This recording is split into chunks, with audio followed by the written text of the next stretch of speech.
제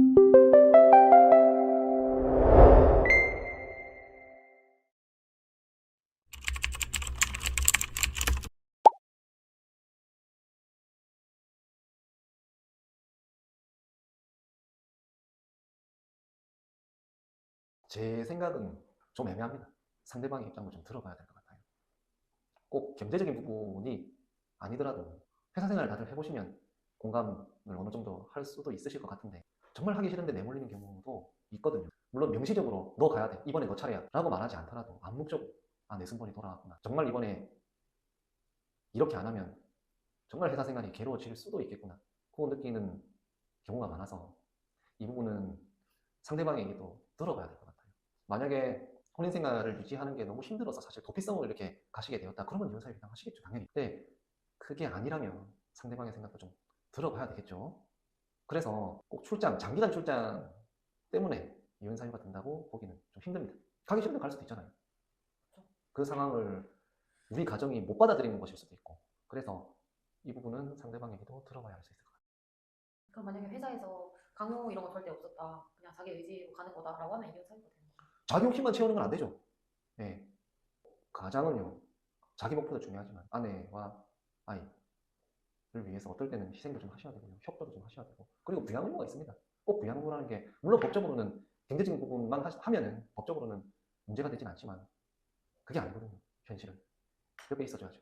이 사연과는 조금 관계가 없긴 한데 그 기러기 부부들 있잖아요. 네. 그러니까 해외로 가 있는 그런 경우에 진짜 불륜이나 이런 것도 많이 일어나요. 많죠. 뭔가 아닌 분들도 많습니다만 많아요. 일단 몸이 떨어져 있으면 마음도 멀어지고, 특히 아이들이 그곳 생활에 적응을 해버리면 안 들어오려고 하거든요. 그러면 혼자 남은 사람이 정말 안타까운 상황이 생기는 거죠. 그래서 정말 신중하게 결정하셔야 됩니다. 모든 것을 바쳐서 희생을 하겠다라는 각오를 100번 넘게 하셔야 돼요, 제가 볼 때는.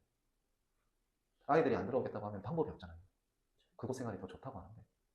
그럼 내가 가면 되는데 나는 거기서 먹고 살 수가 없어요. 그러니까 돈 벌어서 성공하고, 또 모르죠. 그곳에 있는 또 다른 배우자는 그곳 생활에 적응을 못해서 힘드실지 모르는데, 근데 아이들이 안 간다고 하니 할 수 없죠. 힘들어도 있어야죠. 그러니까 서로 간에 계속 불화가 생기는 경우가 많습니다. 물론 잘 사시는 분들도 많아요. 네. 항상 제가 부정적인 케이스만 말씀드려가지고 그게 일반적이라고 생각하시는데 잘 사는 경우가 더 많으시겠죠. 뭐. 근데 만약 계속 불화가 커져가지고 계속 서로의 사이가 안 좋아졌을 때 혼자 남은 사람이 불륜을 하게 되면 네. 그것도 혼인 관계 파탄의 사유로 볼 수 있을까요? 볼 수 있죠, 당연히. 아, 사실 내 입장을 생각해 보세요. 가만두겠어요, 이거.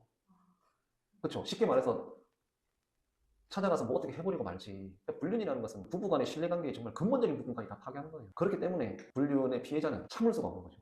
내 경우가 됐다고 생각해 보시라고. 그것들을 가만 놔두면. 그럼 만약에 그 여자 쪽에서 아이를 키우고 남자 쪽에서 일을 다른 데서 하면서 돈을 꾸준히 계속 보내줬어요. 근데 바람은 남편이 피웠어요.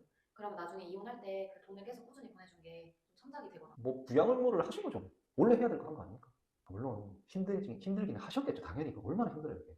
그리고 가족들 아무도 없고 너무 외로운데, 솔직히 뭐 그분이 그런 케이스가 있다면 그분이 잘했다는 게 아니라 사실 어느 정도 이해는 하거든요. 그런데 매도는 제가 아까 말씀드렸듯이 부부간의 신뢰관계 정말 근본적인 부분까지 파괴하는 거예요. 그래서 뭐 법원에서도 부정행위라고 하면은 여러 가지 이혼 사유 중에 가장 중하게 취급하는 경향이 있고요.